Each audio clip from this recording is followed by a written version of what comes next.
మచిలీపట్నం ప్రజలందరికీ నమస్కారం.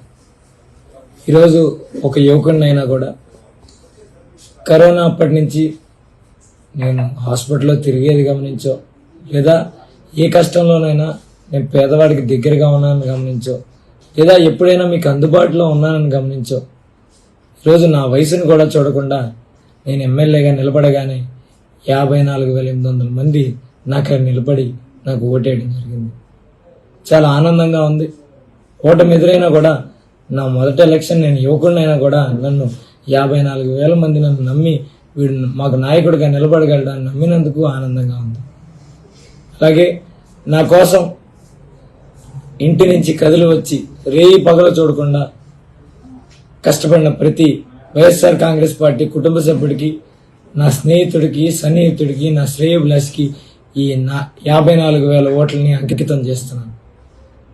అలాగే కార్యకర్తలందరికీ ఒకటే చెప్తున్నాను, మీరు ఎక్కడా భయాందోళన పడద్దు, ధైర్యంగా ఉండండి. ఓటమి గెలుపులు అనేవి రకరకాలు.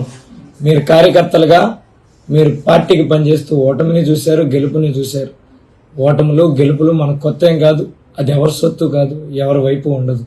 కాబట్టి ఎవరు మిమ్మల్ని రెచ్చగొట్టాలని చూసినా దయచేసి అటువంటి వాటిలో పడి వాళ్ళ ట్రాప్లో పడి మీరు గొడవలకు వెళ్ళొద్దు. మీరు అందరూ సంయమనంగా ఉండండి, ధైర్యంగా ఉండండి. ఖచ్చితంగా మనకి మంచి రోజులు వస్తాయని మీ అందరికీ తెలియజేస్తున్నాను.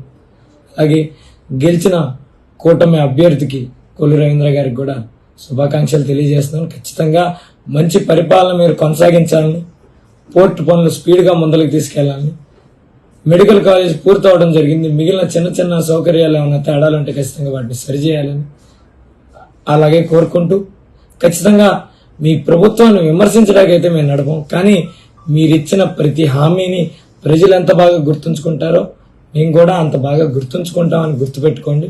ఖచ్చితంగా సంవత్సరంన్నర లేదా సంవత్సర సమయం తర్వాత నుంచి మీరు ప్రజలకు ఇచ్చిన ప్రతి హామీని మీకు ప్రజలకి గుర్తు చేస్తూ ఎల్లప్పుడూ ప్రజలకు అండగా ఉంటాం. ఖచ్చితంగా మీరు మంచి చేస్తే మాత్రం మిమ్మల్ని అప్రిషియేట్ చేయడానికి కానీ మేము ముందర ఉంటామని మీకు కూడా తెలియజెప్తూ ఖచ్చితంగా కార్యకర్తలను ధైర్యంగా ఉండమని కోరుకుంటూ సెలవు తీసుకున్నాను.